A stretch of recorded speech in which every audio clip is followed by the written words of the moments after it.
Hi, welcome to the second session of the Markets and Macros series that we are doing.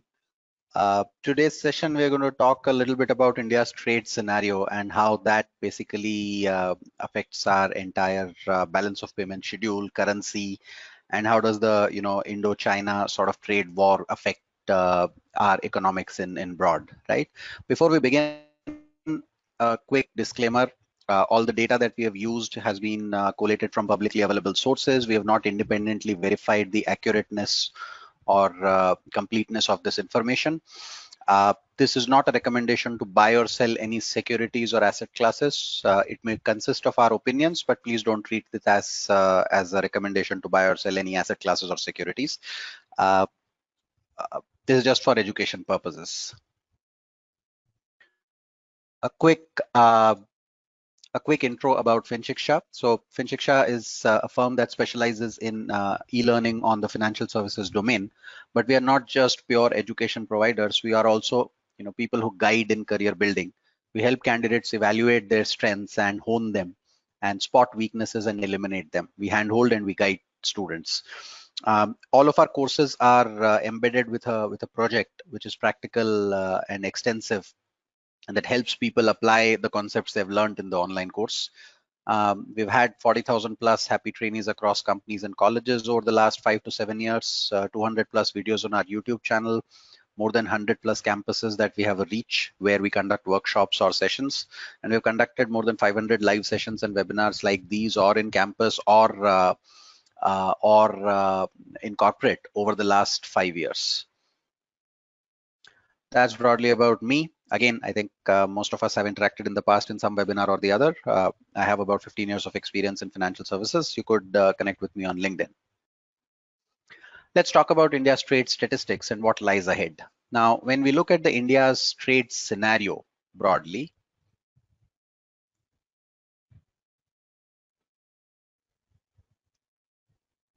there are a couple of aspects that we probably want to look at, right? And these aspects are going to be with respect to what do we import and export on the goods segment, what happens on the services front, and what happens on the inflows on account of, let's say, FII/FDI, right? So that's what we have to look at.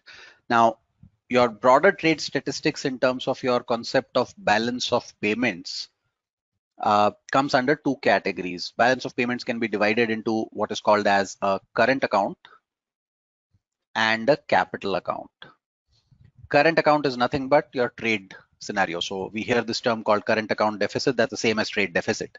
Capital account is basically your portfolio scenarios. What is the inflow of foreign investment into India in the form of FIIs or FDIs, foreign institutional investors or foreign direct investment? And what is the flow of capital outside India from Indians, right? So the net of that is capital. Now, India historically has had a current account deficit, which means we are a net importer, dollars outflow versus inflow, right?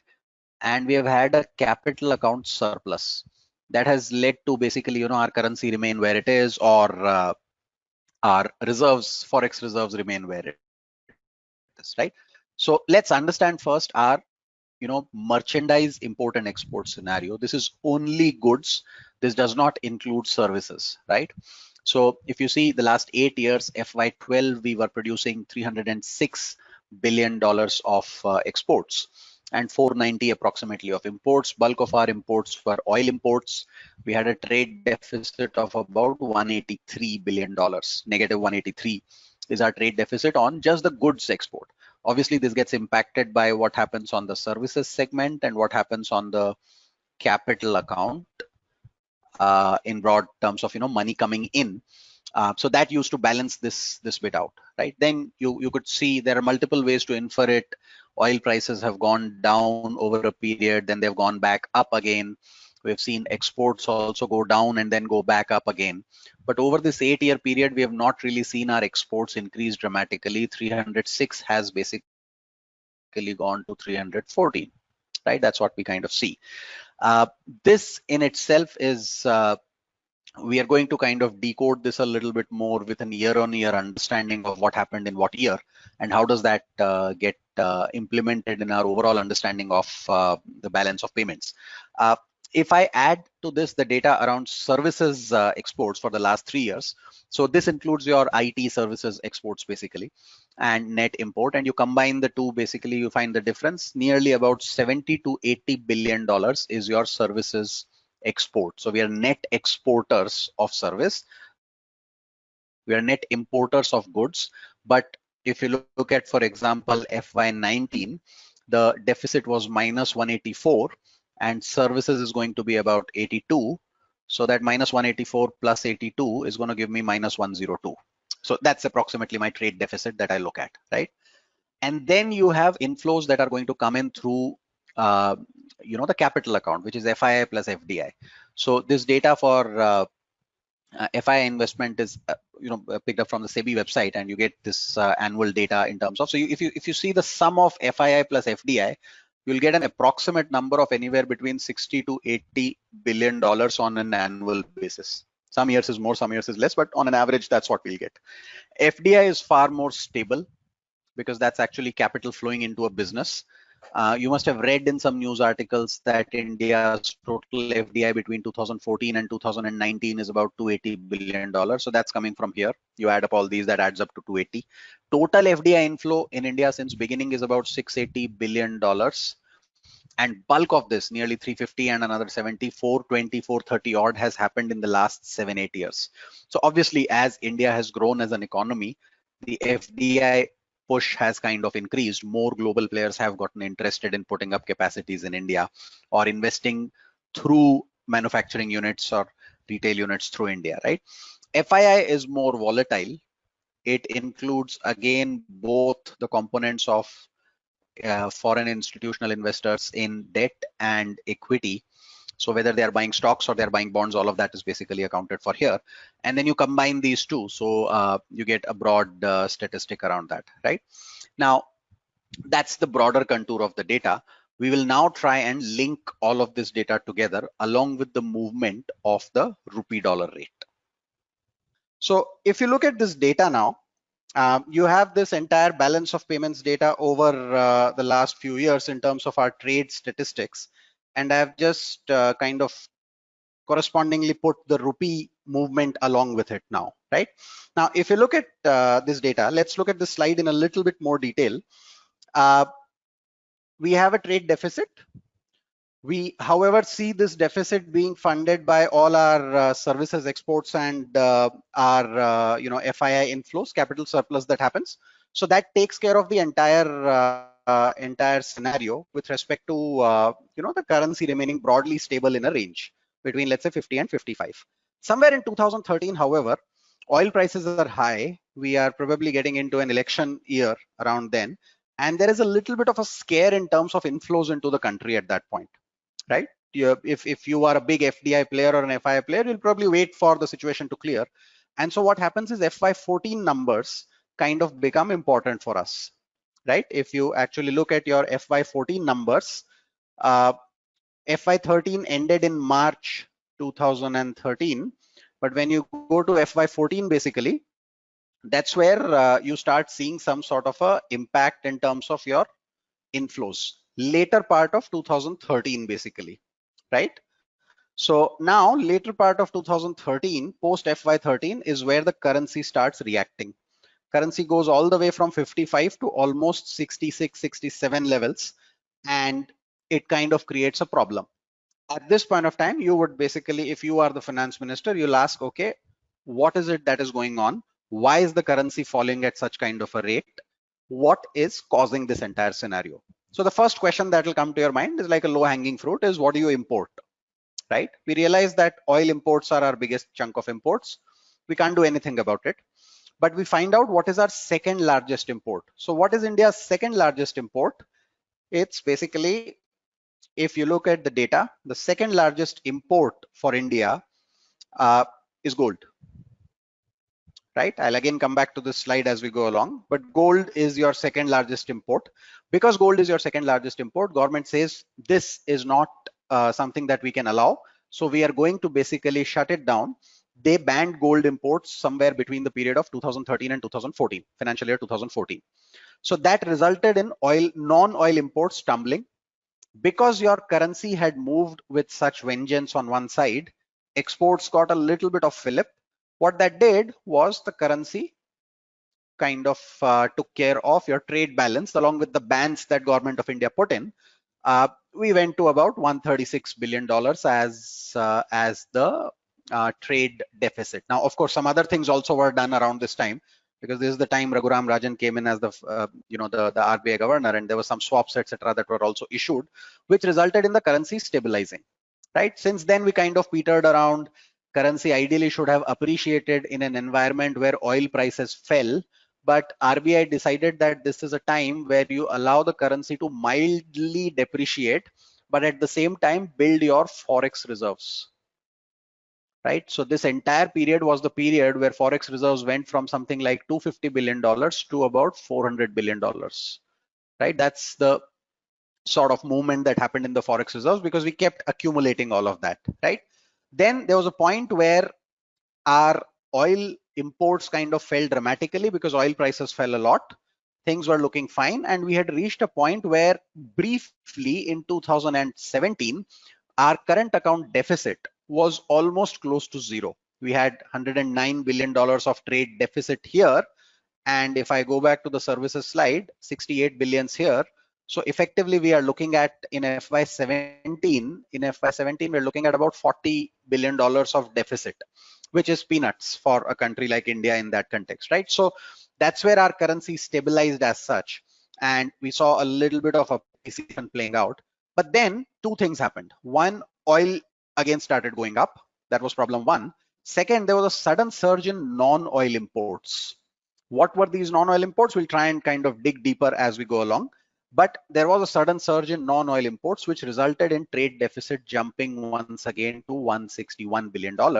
This is not usually considered well. So your currency starts, sort of moving again. In fact, this was also the year that we had still kind of been okay with this. But then in FY19 is where oil went up further. And when oil went up further, but we couldn't really capitalize on that, essentially there was this problem that the rupee again started sort of depreciating. Right now, make no mistakes, simple economics would suggest that the rupee should depreciate year on year, but the speed at which it depreciates in a particular year gets affected by our trade flows as well. Right now, obviously, we again reached back to trade deficit of about $184 billion somewhere in FY19, which was almost the same as FY12. So back 7 years in terms of our numbers. Subsequent year, again, oil prices fell a little bit. We tried and curbed a little bit of non-oil imports. FY20 is a slightly trickier to analyze because India's growth was slowing down, so demand went down as well. Right now, that caused a little bit of a challenge in terms of our demand, and that in a way played out well for us because our deficit again sort of went kind of lower in that context. Right now, there are a few questions that come to our mind. Question one is something like, what happened here? Why would this fall? Right? If you actually look at this in detail, what was the number of exports in 2012 and what is the number of exports in 2020?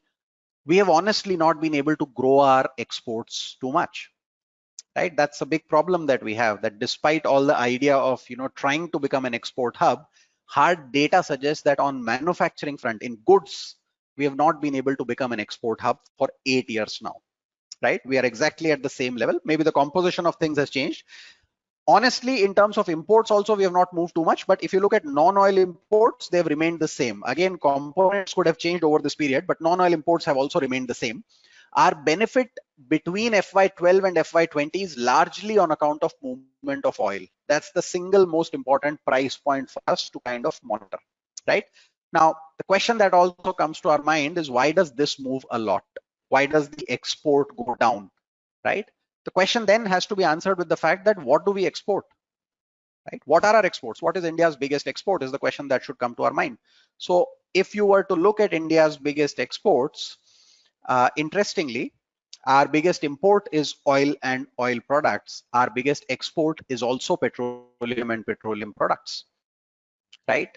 In terms of our total exports, petroleum products hold the largest component, right? And that we'll be surprised that some of the things that we think are big exports are not actually big exports at all, right? Then gold, precious metal jewelry, and pearl, precious, semi-precious stones. You put them together, that's about 12% of your exports.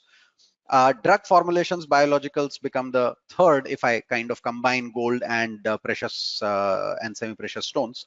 And iron and steel becomes the fourth in that context, right? But the biggest component of our exports is petroleum products. Think about what Reliance does, for example, right? They exactly try and export petroleum products.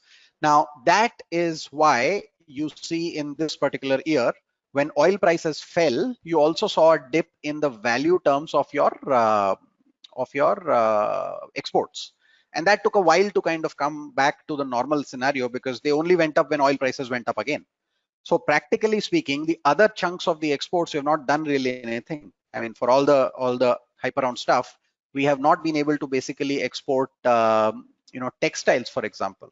Now, there's also a sort of challenge in terms of classification of these exports because textile exports are classified in separate components. So garments will be separate, fiber will be separate, cotton will be separate. If I club all of that together, as a group, textile is a big group of exports in India, right? About nearly $40 billion of exports is textiles.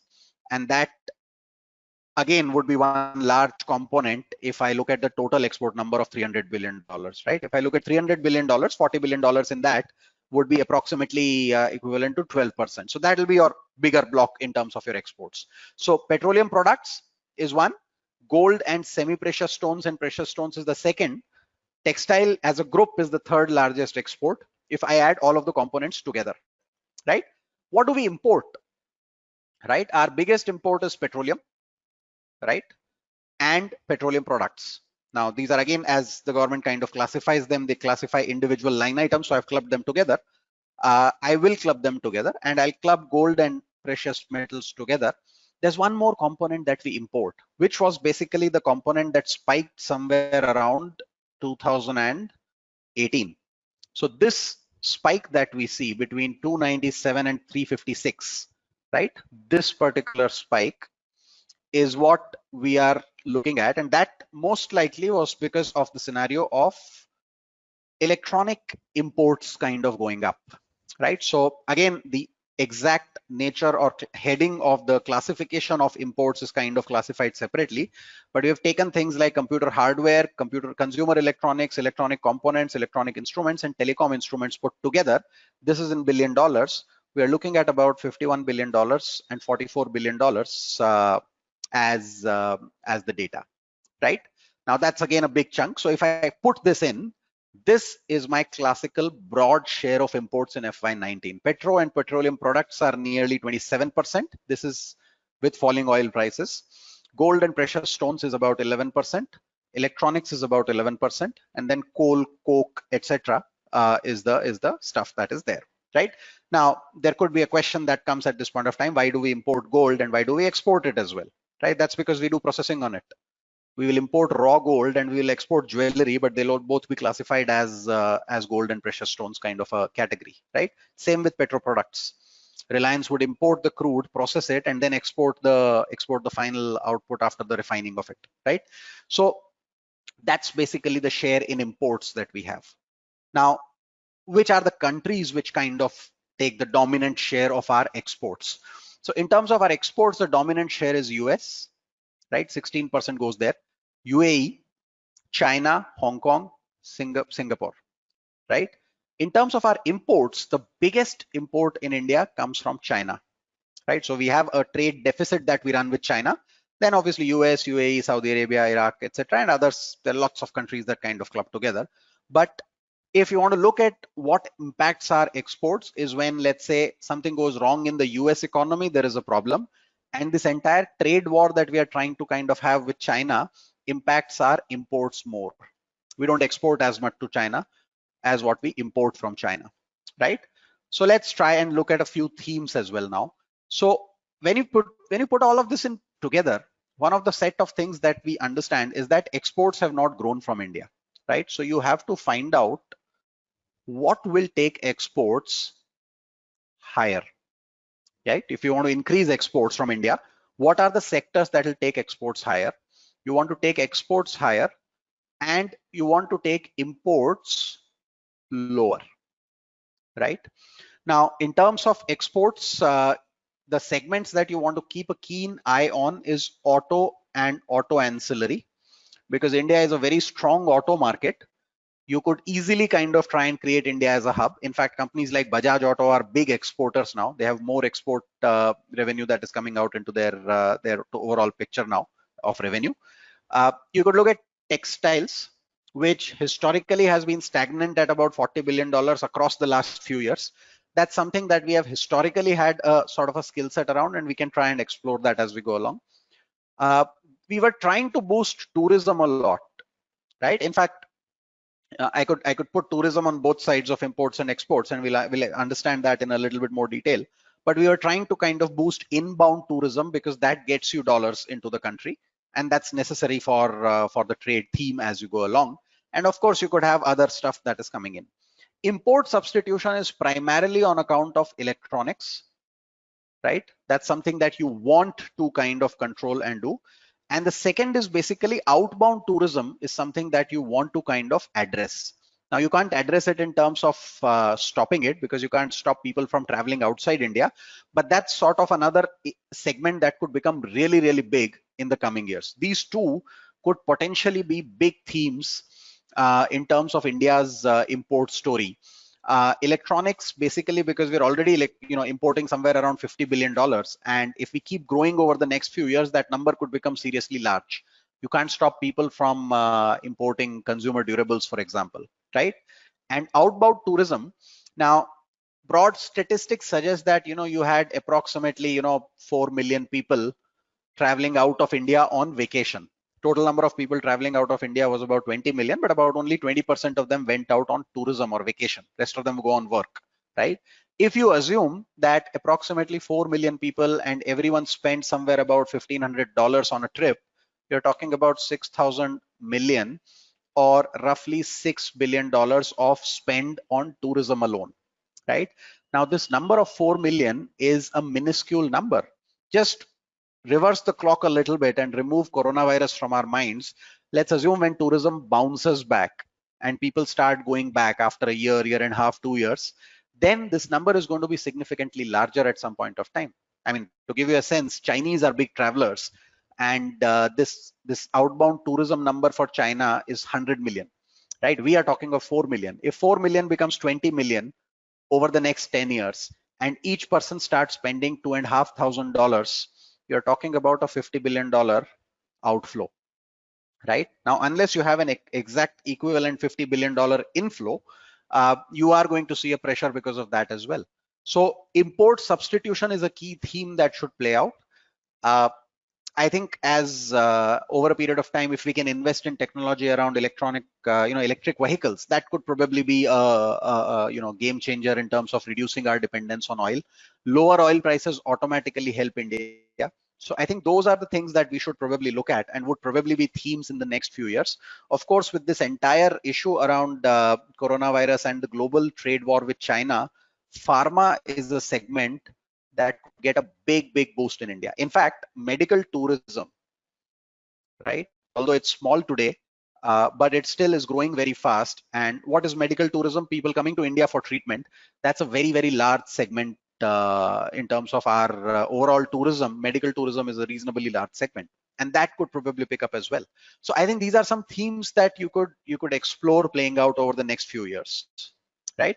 Now let's look at our scenario with China, and what is it that we are basically looking at with respect to our overall trade scenario. Now, we run a deficit of about $50 billion with China, approximately, of almost all the last few years. We run a deficit there.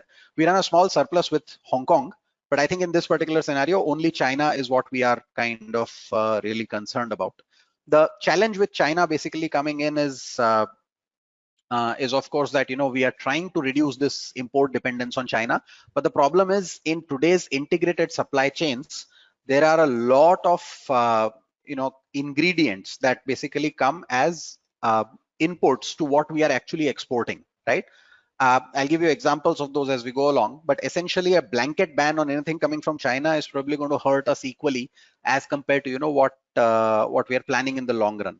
So absolutely, in terms of broad understanding, we would expect that over a period of time we would have a lot more sort of focus on our export scenario and manufacturing internally. And probably this little standoff with China, there could be a little bit of a there could be a push in that entire idea of probably trying and giving an impetus to production within the country. Maybe it could be a boon in disguise in that context. But at this point of time, the supply chains are heavily integrated, right? Not just in terms of your manufacturing outfits, but also in terms of how the investment around various entities in India works through China, right? So China has 75 manufacturing facilities for smartphones, appliances, etc. in India. Oppo, Vivo, Fosun, a lot of these things are there. As of March 2020, 18 of India's 30 unicorns are Chinese funded, right? In one way or the other, there's some funding that is coming through China. In this context, Chinese smartphone brands Xiaomi, Vivo, and Oppo basically dominate India's smartphone market. They account for about 45% market share in smart TV market and 10% in smart goods. India imports 68% or 2/3 of its active pharmaceutical ingredients, APIs, key ingredients in drug manufacturing from China. CRISIL classifies the sector as a high dependency on imports from China. Of specific concern is antibiotics, where dependency is as high as 90%. So if we have a problem with China, then basically we could immediately have a scenario where this could create a little bit of a problem for our supply chains on the pharma side, right? And then, if trade were to be disrupted, India's manufacturing would be badly hit. In fact, the Traders Association has already said that you need a calibrated approach here. Of course, if there is a problem that's happening with respect to the war, there is going to be a challenge. Or if situation kind of heats up a little bit more, there is going to be a challenge in this. But at this point of time, some of our supply chains are kind of integrated. A lot of our top downloaded apps were Chinese, but of course we have kind of banned a few of them at this point of time. So if I were to club the final thoughts of our discussion here, some things that we have not been able to see is exports haven't grown, right? Despite all our efforts, exports continue to remain at about $300 odd billion. This needs to grow dramatically, right? The second bit is our dependence on oil imports remain large, right? Large component, biggest component basically, and we need to kind of take care of these as we are looking at. Import substitution is a theme we should be working on, and anything that is basically going to help you out in terms of substituting an import is probably going to do well, right? So if you look at stuff like even API manufacturing for that matter, all of what we import from China, if there is a possibility of somehow having a policy that allows us to do that, or electronics manufacturing that happens can move to India, that could be an import substitution theme. You would want to increase exports in certain sectors, such as specifically you would want to kind of increase autos, textiles, pharma in this kind of a scenario, and use your advantage at this point of time as to what is playing out, correct? And with respect to China, we have to have a calibrated approach, because obviously China could try to hit us where the segments where we import a lot more. So it's important for us to look at what are those segments that we import from China, and disruption doesn't go and impact our pharma industry, for example, right? So that's broadly it in terms of our overall discussion in this particular session.